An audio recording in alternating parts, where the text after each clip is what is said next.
Changing your location in BlueStacks 5 can unlock different content, services, and ads tailored to other regions. In this video, we'll cover 4 easy ways to change your location without causing errors or interruptions. Let's get started.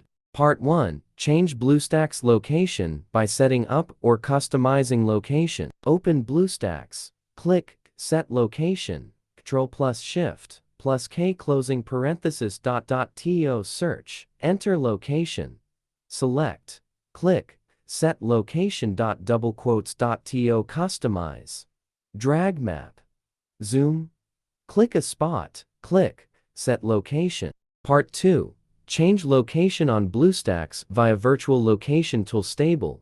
A desktop utility called Virtual Location Tool provides another way to alter GPS coordinates for mobile environments connected to a computer. How to guide. Download and install the location changer on your PC. Windows macOS. Open the app. Click Get Started.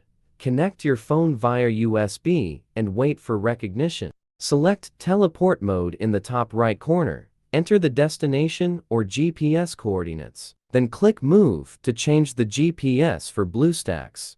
Part 3. Change current location on BlueStacks via Change My Location. Open BlueStacks. Sign in. Install Change My Location from Play Store. Launch the app. Select a location and tap Connect. Open a location-based app to confirm. Part 4. Change BlueStacks store region with location changer fake GPS. Open BlueStacks. Sign in. Install Location Changer Fake GPS from Play Store. Launch the app and select a location on the map. Tap Start Play to activate the new GPS. Check if apps reflect the new region.